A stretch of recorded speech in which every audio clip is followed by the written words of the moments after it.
Timely Greetings, Volume 1, Number 24. The Only Peace of Mind. Is World War II yet to be finished, saints yet to be delivered? Opening remarks and prayer. I shall read from the Mount of Blessing, beginning with the second paragraph on page 181. The Mount of Blessing, pages 181, 182. There may be a wonderful keenness of perception to discover the defects of others, but to everyone who indulges this spirit, Jesus says, "Thou hypocrite, first cast out the beam out of thine own eye, and then shalt thou see clearly to cast out the mote out of thy brother's eye." He who is guilty of wrong, is the first to suspect. By condemning another he is trying to conceal or excuse the evil of his own heart. When men indulge this accusing spirit, they are not satisfied with pointing out what they suppose to be a defect in their brother. If milder means fail of making him do what they think ought to be done, they will resort to compulsion. Just as far as lies in their power, they will force men to comply with their ideas of what is right. We need to pray for power to resist criticizing others than ourselves, and thus to get closer and closer to Christ and to abundantly receive of His grace. Never yet have I seen a father or a mother criticize their own son or daughter. When parents hear others criticizing their offspring, then the critics often get into trouble. But those same defendants of their own sons and daughters often criticize others with the idea that they do it for the good of the ones they criticize. If they actually believe that their criticism is prompted by love to help rather than to wound, and not to bolster their reputation and to cover up sin, then pray tell me why the critics do not give their own children some of it? Let us pray for the grace of Christ to enable us to treat others as we would have them treat us, rather than to keep ourselves in sin by finding fault with their practice of religion. To watch our own steps is all we can do. Is World War II yet to be finished, saints yet to be delivered? By Nahum. This afternoon we are to study the book of Nahum. The burden of this entire book, 3 chapters in all, is concerning 2 separate people. To ascertain who these people are, we shall begin with Nahum 1:1, 3:18. The burden of Nineveh. The book of the vision of Nahum the Elkoshite. Thy shepherds slumber, O king of Assyria, thy nobles shall dwell in the dust, thy people is scattered upon the mountains, and no man gathereth them. Plainly, Assyria with her capital city, Nineveh, are the one people. Now to find who the other people are, we shall read chapter 1, verses 12, 13, and 15, omitting those parts of the verses which pertain to Assyria. Nahum 1:12, 13, 15. Thus saith the Lord. Though I have afflicted thee, I will afflict thee no more. For now will I break his yoke from off thee, and will burst thy bonds in sunder. Behold upon the mountains the feet of him that bringeth good tidings, that publisheth peace. O Judah, keep thy solemn feasts, perform thy vows, for the wicked shall no more pass through thee, he is utterly cut off. The people whom God has afflicted, by their dispersion among the nations, and whom he promises to afflict no more, and to break the Assyrian yoke from off their shoulders, are his people, his church, antitypical Judah. They are, therefore, the other people. The title of God's people, you note, is Judah.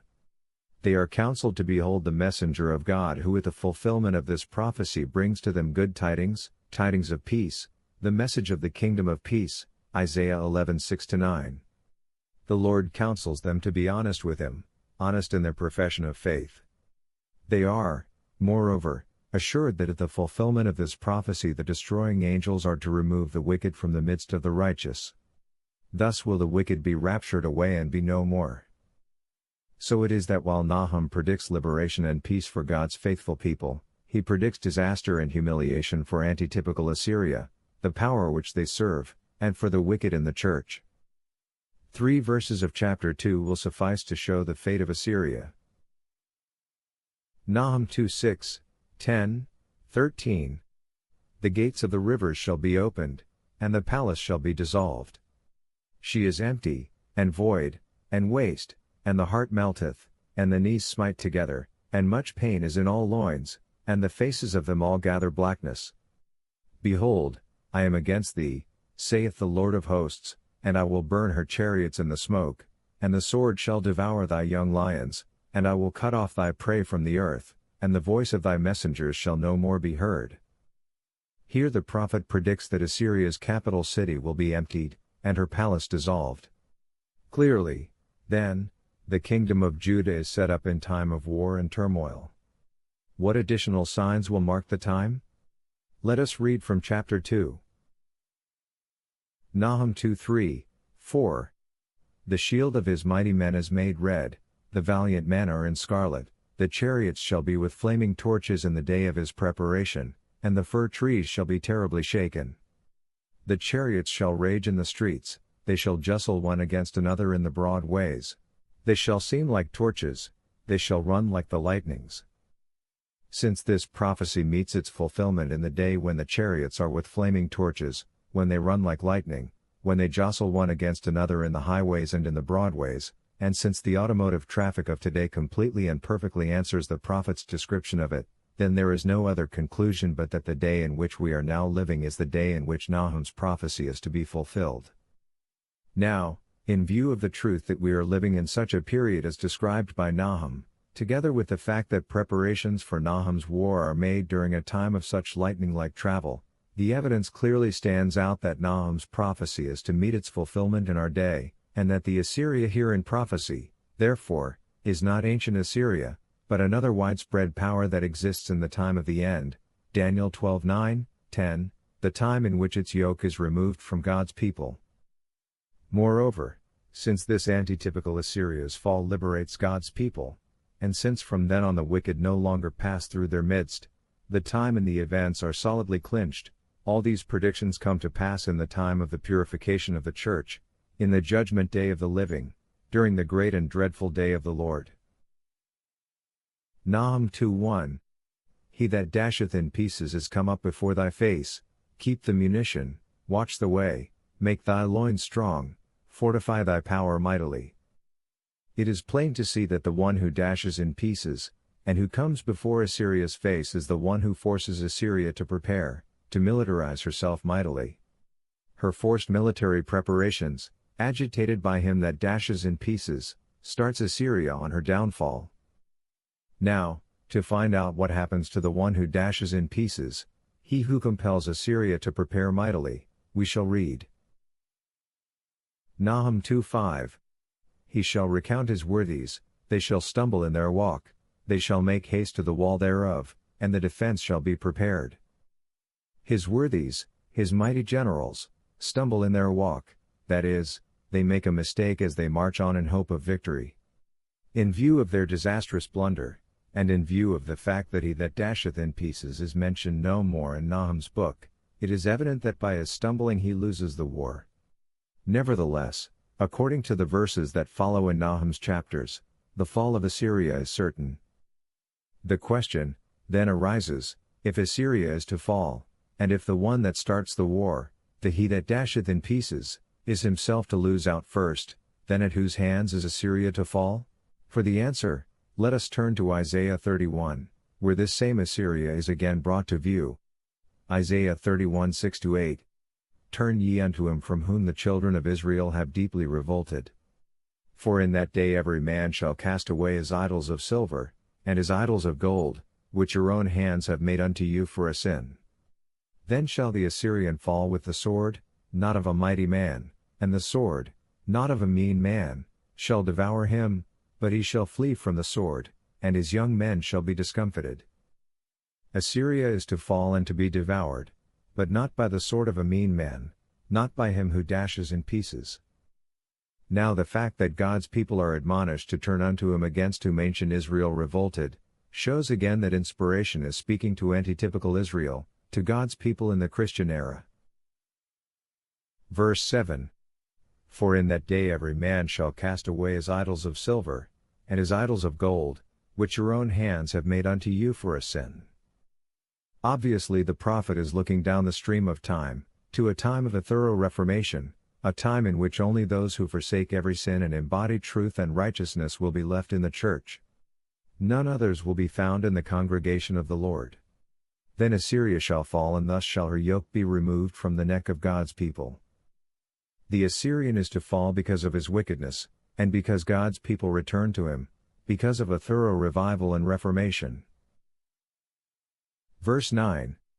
And he shall pass over to his stronghold for fear, and his princes shall be afraid of the ensign, saith the Lord, whose fire is in Zion, and his furnace in Jerusalem. All these calamities overtake Assyria as soon as God's people turn to him, as soon as they cast away their idols. What are the Lord's fire in Zion, and his furnace in Jerusalem for? The answer we shall find in Malachi 3:1, 2. Behold, I will send my messenger, and he shall prepare the way before me, and the Lord, whom ye seek, shall suddenly come to his temple, even the messenger of the covenant, whom ye delight in. Behold, he shall come, saith the Lord of hosts. But who may abide the day of his coming? And who shall stand when he appeareth? For he is like a refiner's fire, and like fuller's soap. The prophecy of Isaiah, along with the prophecy of Malachi, make the subject very simple. According to these prophecies, during the judgment of the living and while the first fruits, the servants of God, the 144,000, stand with the Lamb on Mount Zion, the headquarters of the gospel shall be in Zion and Jerusalem. Now, before passing judgment as to whether Nahum prophesies the World War II, it will be well to refresh our minds by summarizing the main points of the study. 1. Two people are brought to view, the church, and a nation comparable to ancient Assyria, to which the church is under subjection. 2. God's people, Judah, are asked to behold the messenger of God, who at the fulfillment of this prophecy and at a time broiling with war brings them good tidings of the kingdom of peace. 3. The prophecy is fulfilled in the day of unprecedented motorized vehicular traffic, the day when the chariots, automobiles, are with flaming torches and when they jostle one against another in the broad ways, unquestionably in our day. 4. In this day, he that dasheth in pieces wars with this antitypical Assyria. He begins her downfall. 5. Assyria fortifies her power mightily after her enemy comes before her face. 6. On the march to victory, Assyria's enemy, he that dasheth in pieces makes a mistake and consequently falls, loses the war. 7. Assyria, nevertheless, later falls, too, but not by the sword of a mean man. 8. The war, the fast-rolling chariots, and a revival and reformation such as the world has never seen, are signposts of the fulfillment of Nahum's prophecy. 9. When God's people cast aside all their idols, fully turn to him, then it is that Assyria falls. Then it is that the wicked are removed from the midst of the people of God, the Assyrian yoke is broken, and the servants of God, evidently the first fruits, the 144,000, stand with the Lamb on Mount Zion. Let us now consider the already historic facts.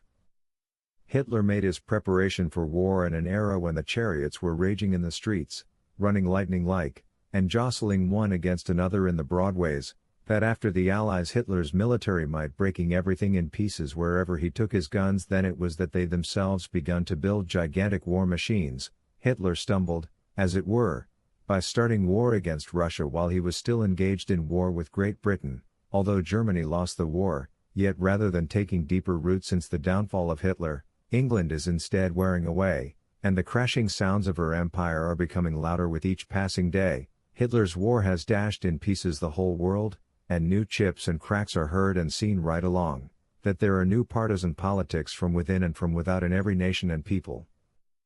Since Nahum's description of the city and country traffic at the time his war prophecy is fulfilled perfectly fits the conditions of World War II, we are assured that the war which Hitler began will actually be finished when Assyria falls, and when her yoke is removed from the neck of God's people. From then on the wicked shall no more be found in the congregation of the righteous. What is the overall purpose of Nahum's prophecy? It is to enlighten God's people of the signs of the times, to make them aware that the great and dreadful day of the Lord is at hand, that the purification of the church, the judgment in the house of God, 1 Peter 4:17, is soon to take place, that the wicked shall not much longer be in their midst, that the redemption of the righteous is at hand, that they must not fail to perform their God-given duties. Indeed, Nahum's prophecy clearly identifies God's people of today under the Assyrian yoke, and points to their liberation. Most important of all, though, the prophet Nahum plainly tells that all these things take place in our day, and that the fall of Assyria takes place while God's people are turning to him, while revival and reformation are successfully carried by him who publisheth peace. Nahum 1:15. If we, therefore, fail to take hold of the message, and if we fail to reform as it recommends, then it is not possible to survive the day of the Lord. For a detailed study of the book of Nahum, study tract number 14, War News Forecast.